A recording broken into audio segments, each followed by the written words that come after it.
What's up, guys? Today I'm going to show you how I made it to the top rank in Gods Unchained using a 100% free-to-play account. I even earned 30 bucks in the process. I'll also break down the deck that I used to get there, and I'll show you a game against a $2,000+ deck piloted by one of the top-ranked players in the game.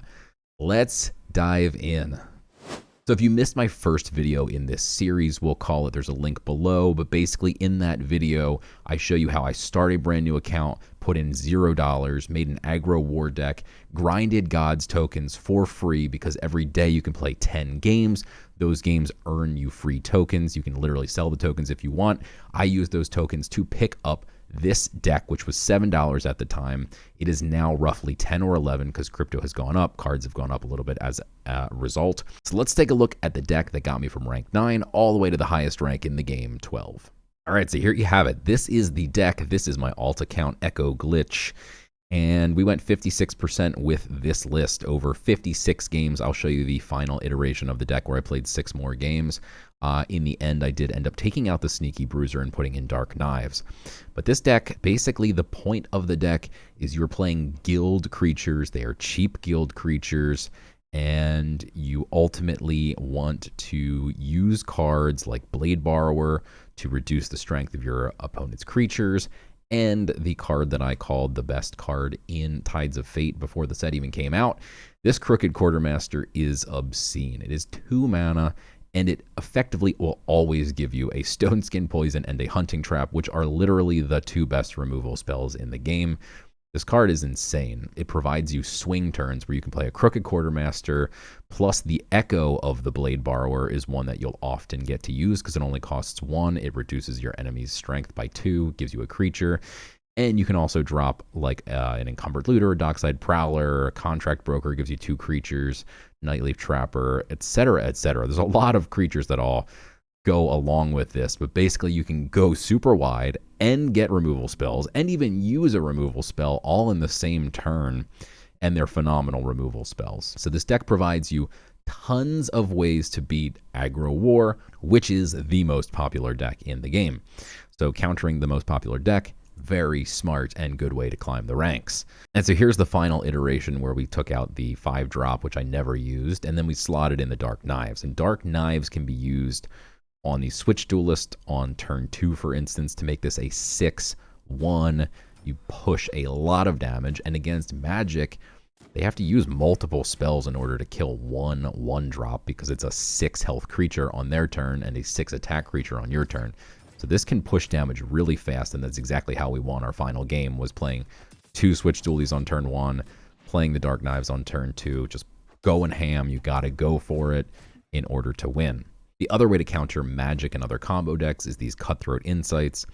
This shows you your opponent's hand and shuffles one of their cards to the bottom of their deck and draws you a card. So if your opponent has like key type cards in their deck, like an Ariandion in Magic, for instance, you can get rid of it, plus you draw a card yourself. So this card can really help against those types of decks.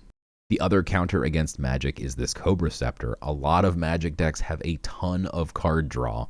And if your opponent is drawing tons of cards, they're going to eat tons of damage. So if you can mulligan for this, find it, equip it on turn 1, for instance, if your opponent can never remove it, they're going to eat 10+ damage from the Cobra Scepter alone, which will help you stay in the game and hopefully win. Now you also have some great ways to refill your hand. We got Frumentary Instigator ×2, which draws a card for each other guild creature on the board. It's very easy to slam down a couple and then play a Frumentary on the following turn, or even play 1 or 2 on the same turn. And you can draw a lot of cards. You got the Encumbered Looter to draw cards, plus it's guild, so it synergizes with everything. We're playing against War. We're going first. We'll take Thievery. Okay. Quartermaster and Duelie are good. Blade Borrower is a great card against War. I think we're happy with this.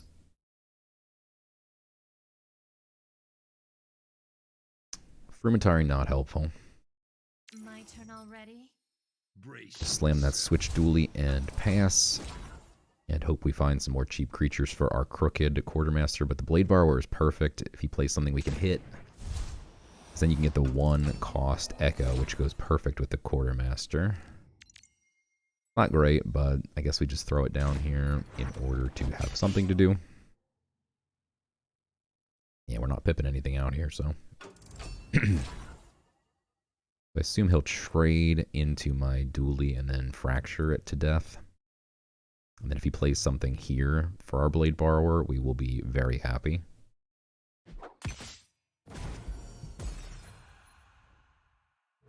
He's pipping out a creature.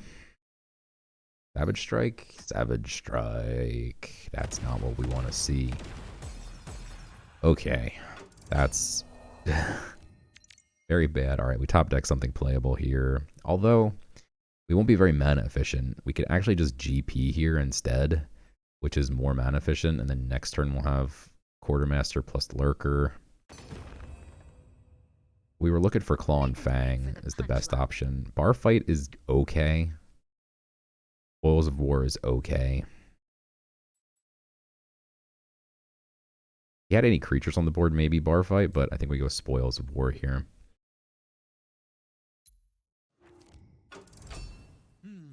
We do need to find some cheap creatures, so maybe Spoils of War can dig us up something. But again, the Blade Borrower would be pretty nice to get the Echo going. Another Pickpocket. We really got to get the Blade Borrower cooking here. We could technically go Quartermaster, Lurker, Pip, Patient Pickpocket, and just get 2 spells. Then he just kills the Quartermaster, which doesn't seem very good. We could go Blade Borrower and Spoils. Alright, we could go Blade Borrower, Pip, Armor, Lurker. I want to get stuff online here so that he can't just run me over. And then also the Armor Lurker just trades perfectly with his 1/3, so... I mean, likely he'll slam it into the 2/1, but if he doesn't...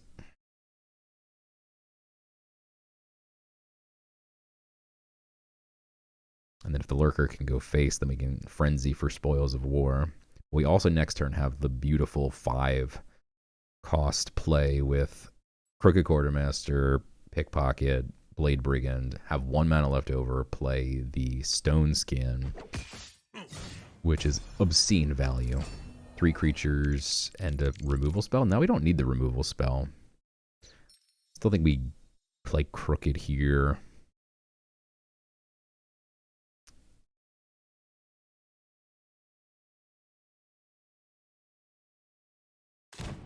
Then we can reduce his 1/1. It doesn't do too much, but we're always taking Stone Skin and Hunting Trap. We don't need to kill this turn, which is the good news. But next turn we do need to kill it, because you can't leave any creatures on board. Otherwise, at 6 mana or 5.5, he's saved his Pip. He will be able to play... Now we can play Spoils here as well. He'll be able to play Soul Survivor, which completely destroys me and you. Always play around Soul Survivor. Blade Borrower as a 3/2, not super helpful. That's annoying. He gets the 2-for-1 here. Luckily, we do have our 1/1 still to kill his 0/1, so we don't have to worry about Soul Survivor. Getting a 1-drop means we have options.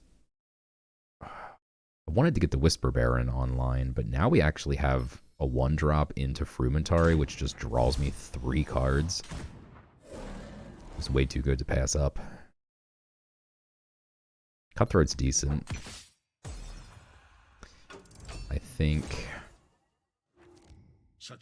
Ooh, we got ourselves a Salvatore, which removes 2 spells from our hand if he plays it. We have 3 spells. I would like to use our Cutthroat. Savage Strike kills 2 creatures. He can Fracture by 3/3, 3/1. And he does. I don't think we need to Cutthroat this turn. We definitely want to Cutthroat before 7. And 6.5 in his case. So next turn we don't have to, but the turn after we do. So we should probably get the Whisper Baron cooking now. And then we have Lurker Dockside or Encumbered Dockside.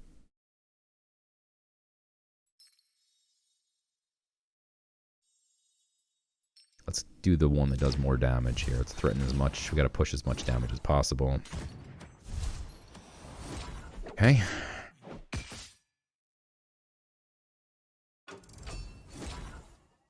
Let's see how this plays out. I don't expect him to play Salvatore here. It's not surged. Does have leech. It would be a little annoying if we didn't have the hunting trap. That we can just stone skin. Claw and Fang brings it back to 19. That's annoying. He's pipping another Claw and Fang. So back to 21. But we get to stone skin here. We can cutthroat here. Let's cutthroat first. We get to draw a card as well. And we can see what he's working with. The frontliner's annoying. End to War is the best option for us here to remove because our 4/3 now can attack with impunity. He can't kill it. We can now stone skin his frontliner. And then our creature's going to be not hidden anymore. That's a nice top deck. We could remove Protected and then stone skin. I guess it doesn't actually matter the order. The 1/1 would hit the 5/4 no matter what, with order or without. Selfless Guildmate, we should pump the Armor Lurker, not the Whisper Baron, so we don't put all of our eggs in one basket. We're definitely going to stone skin, so we'll do that first. Definitely going to Selfless Guildmate. And then, yeah, we have 1 mana left over. I want to push as much damage as possible. So popping the Protect isn't important, but pumping on a Whisper Baron is. That's 13 damage we're pushing here. And we know his hand doesn't really have an answer. He's going to need to top deck something. He's not at 7 mana yet. Don't have to worry about like Emberonis or demos. Not sure what he could possibly find. Let's go. GG's. Alright guys, here it is. We made it to Mythic. We took level 40 to get there. We saved up over $20 in Gods tokens plus another $11 in cards. What's next? We're going to see if we can make a top 10 in the weekend ranked. We've done it 17 times before, including 2 first places. Not to... Just kidding. We're probably not going to be able to make a top 10. But make sure you hit that subscribe button and follow along to see if we can do it.